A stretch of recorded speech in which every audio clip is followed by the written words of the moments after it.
Dhanik Bharat educational institutions inter IIT JEE NEET admission open. మాజీ మంత్రి BRS MLA Harish Rao సంచలన ప్రకటన చేశారు. త్వరలోనే హరీష్ రావు భారీ పాదయాత్ర చేపట్టబోతున్నారు. బీఆర్ఎస్ నేతలు ఈ మాట చెప్తున్నారు. సంగమేశ్వర బసవేశ్వర ఎత్తిపోతల ప్రాజెక్టును పూర్తి చేయాలని డిమాండ్ చేస్తూ పాదయాత్రకు సన్నాహాలు జరుగుతున్నాయి. సంగారెడ్డి ప్రజల కోసం హరీష్ రావు పోరుబాట పట్టారని కూడా బీఆర్ఎస్ నేతలు చెప్తున్నారు.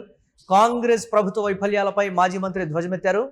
సింగూరు ప్రాజెక్టులోని నీళ్లన్నింటినీ ప్రభుత్వం ఖాళీ చేసిందని కూడా హరీష్ రావు ఆరోపిస్తున్నారు. రైతులకు క్రాప్ హాలిడే ప్రకటించి కనీస పరిహారం ఇవ్వలేదని కూడా మండిపడుతున్నారు హరీష్ రావు. ఇందిరమ్మ ఆత్మీయ భరోసా నిధులు గత 2 ఏళ్లుగా పెండింగ్లోనే ఉన్నాయని హరీష్ రావు చెప్పారు. సీఎం రేవంత్ రెడ్డి అన్ని వర్గాలను మోసం చేశారని కూడా హరీష్ రావు ఫైర్ అయ్యారు. దానికి సంబంధించి డీటెయిల్స్ ఒకసారి చూద్దాం. సంగారెడ్డి ప్రాంత ప్రజల ప్రయోజనాల కోసం త్వరలోనే తాను సంగమేశ్వర బసవేశ్వర ఎత్తిపోతల ప్రాజెక్టును పూర్తి చేయాలని డిమాండ్ చేస్తూ భారీ పాదయాత్ర చేపడతానని మాజీ మంత్రి హరీష్ రావు ప్రకటించారు. అదే కాదు, పెండింగ్లో ఉన్నటువంటి ఇతర ప్రాజెక్టులకు సంబంధించి కూడా హరీష్ రావు దృష్టి సారించారు. బీఆర్ఎస్ పార్టీ హరీష్ రావుని ఒక ఆయుధంగా కూడా ఎక్కుపెట్టింది. దీనికి సంబంధించి నీటికి సంబంధించి గతంలో బీఆర్ఎస్ పార్టీ అధికారంలో ఉన్నప్పుడు ఏ విధంగా తెలంగాణలో జలాలు అనేవి కళకళలాడుతూ ఉన్నాయి, చెరువులు కావచ్చు, దీనికి సంబంధించి కుంటలు కావచ్చు, ఇతరత్ర అన్ని. కానీ కాంగ్రెస్ పార్టీ వచ్చిన 2 ఏళ్లకి ప్రస్తుత పరిస్థితి ఏంటి? జిల్లాలోని ప్రధాన నీటి వనరైనటువంటి సింగూరు ప్రాజెక్టులో ఉన్న నీళ్లన్నింటినీ ప్రభుత్వం ఖాళీ చేసిందని కూడా ఆరోపించారు. రైతులకు క్రాప్ హాలిడే ప్రకటించి కూడా వారికి ఇవ్వాల్సిన కనీస పరిహారాన్ని అందజేయలేదని కూడా ఆయన మండిపడ్డారు. రాష్ట్రంలోని ఇతర ప్రాజెక్టుల విషయంలో కూడా ఇదే జరుగుతోంది. బీఆర్ఎస్ పార్టీ చెప్పినటువంటి కీలక అంశం, రాబోయే రోజుల్లో ఏదైతే ఉద్దేశంతో తెలంగాణ ఏర్పడిందో నీళ్లు నిధులు నియామకాలు అన్నీ చేసుకున్నాం. నీళ్ల విషయంలో పర్టికులర్గా ఒక ప్రణాళిక ప్రకారం బీఆర్ఎస్ పార్టీ 10 సంవత్సరాలు కూడా ముందుకు వెళ్ళింది.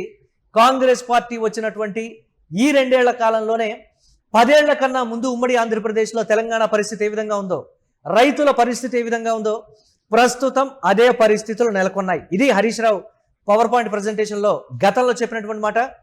ఇవాళ ఆయన కామెంట్ చేస్తూ కూడా తెలంగాణ రాష్ట్రంలో ఏదైతే ఉద్దేశంతో మనం సాధించుకున్నామో నీళ్ల విషయంలో మళ్ళీ 10 సంవత్సరాలు వెనక్కి వెళ్ళిపోయాం. గత 10 ఏళ్లలో ఉన్నటువంటి పరిస్థితులు ఇప్పుడు లేవు. దీనికి సంబంధించి అన్ని ప్రాజెక్టులను గమనిస్తే మీకు అర్థమవుతుంది. ప్రజలు ఆలోచించుకోవాలి, రైతులు పర్టికులర్గా ఈ అంశానికి సంబంధించి మీరు ఆలోచించాలంటూ కూడా ఇచ్చినటువంటి పిలుపు. ప్రభుత్వం గొప్పగా చెప్పుకున్నటువంటి పంటల బీమా పథకం పూర్తిగా తుస్సైందని కూడా ఆయన ఎద్దేవా చేయడం. గత 2 ఏళ్లుగా ఇందిరమ్మ ఆత్మీయ భరోసా లబ్ధిదారులకు నిధులు ఇవ్వకుండా పెండింగ్లో పెట్టారని కూడా, ఇలా పథకాలు అమలు చేయకుండా ఇందిరమ్మ పేరును కాంగ్రెస్ నాయకులే చెడగొడుతున్నారని కూడా విమర్శించారు. ప్రభుత్వం క్రాప్ హాలిడే ప్రకటించిన తర్వాత దానికి సంబంధించినటువంటి నిధులు ఎందుకు విడుదల చేయలేదు? రైతుల విషయంలో ఎందుకు మీరింత చిన్నచూపు చూస్తున్నారు? కాంగ్రెస్ పార్టీ అధికారంలోకి వచ్చిన మొదటి సంవత్సరమే రైతులు క్యూలో నిల్చున్నారు ఎరువులకి. మీరు అది మర్చిపోయారా? రైతులు ఆలోచించాలి అని హరీష్ రావు ఇచ్చినటువంటి పిలుపు కావచ్చు. బీఆర్ఎస్ ప్రభుత్వం 10 ఏళ్లలో ఉన్నటువంటి అధికారంలో ఉన్న సమయంలో రైతుల పరిస్థితి ఏంటి? తర్వాత ఈ 2 ఏళ్లలో రైతుల పరిస్థితి ఏంటి? నీళ్ల విషయంలో, ఎరువుల విషయంలో, మద్దతు ధర విషయంలో కావచ్చు, ఇతరత్ర కేసీఆర్ ప్రభుత్వం రైతుల విషయంలో వ్యవహరించినటువంటి విధానానికి సంబంధించి ప్రతి అంశాన్ని కూడా రైతులు ఆలోచించాలి. ఇది పర్టికులర్గా హరీష్ రావు ఇచ్చినటువంటి పిలుపు. ముఖ్యమంత్రి రేవంత్ రెడ్డి సమాజంలోని అన్ని వర్గాల ప్రజలను నమ్మించి మోసం చేశారని కూడా హరీష్ విమర్శించారు. రాష్ట్రంలో ప్రస్తుతం నడుస్తున్న స్కాముల ప్రభుత్వం పోయి ప్రజలకు మేలు చేసే స్కీముల ప్రభుత్వం తిరిగి రావాలని జనం బలంగా కోరుకుంటున్నారని కూడా చెప్పారు.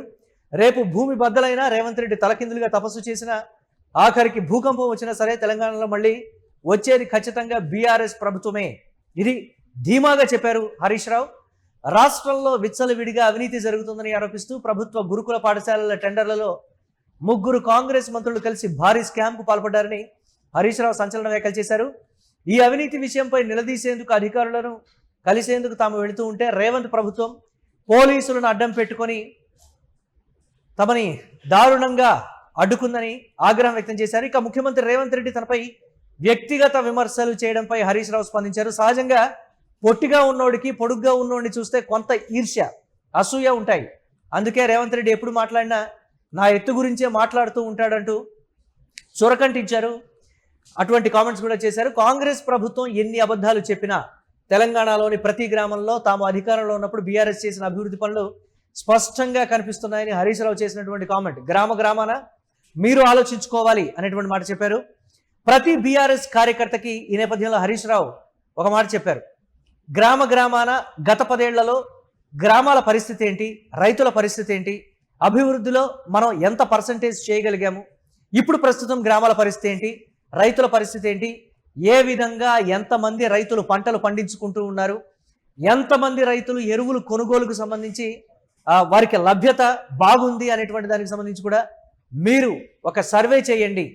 దీనికి సంబంధించి ఒక డీటెయిల్డ్ రిపోర్ట్ ఈ గ్రామంలో, ఈ మండలంలో, ఈ నియోజకవర్గంలో, ఈ జిల్లాలో పరిస్థితులు ఈ విధంగా ఉన్నాయని క్షుణ్ణంగా డీటెయిల్స్ తీసుకోండి కూడా చెప్పారు. రాబోయే రోజుల్లో తెలంగాణలో నీళ్ల యుద్ధం జరగబోతోంది. నీళ్ల యుద్ధం రూపంలో ప్రజా ఉద్యమ రూపంలో మళ్ళీ బీఆర్ఎస్ పార్టీ ప్రజల్లోకి వెళ్ళబోతోందని అయితే హరీష్ రావు పాదయాత్ర ద్వారా స్పష్టంగా తెలుస్తోంది. రేవంత్ రెడ్డి గారు మాట్లాడుతుంటే నేను 6 పేజీలు మొత్తం అక్షరం రాసుకున్నా. ప్రతి అక్షరానికి సమాధానం చెప్తా. సొల్లు తప్ప, అబద్ధాలు తప్ప, అబద్ధాల ప్రవాహం తప్ప ఇంకోటి ఉండదు. అసలు ఐ రికమెండ్ అసెంబ్లీలో ఒక ఏకగ్రీవ తీర్మానం పెడదాం. రేవంత్ రెడ్డి అబద్ధాలు ఆడడంలో ఏదన్నా నోబెల్ ప్రైజ్ ఇవ్వాలి, అది మా రేవంత్ రెడ్డికే ఇవ్వాలని అసెంబ్లీ పెట్టి ఒకసారి తీర్మానం చేస్తే అది ఫస్ట్ ప్రైజ్ నీకే వస్తుంది ప్రపంచంలో. అబద్ధానికి అంగిలాగు దొరికితే ఎట్లుంటుంది అంటే రేవంత్ రెడ్డి లెక్క ఉంటుంది అది. I will proof with documents. నేను ఉత్తగా ఒక్క మాట కూడా మాట్లాడను.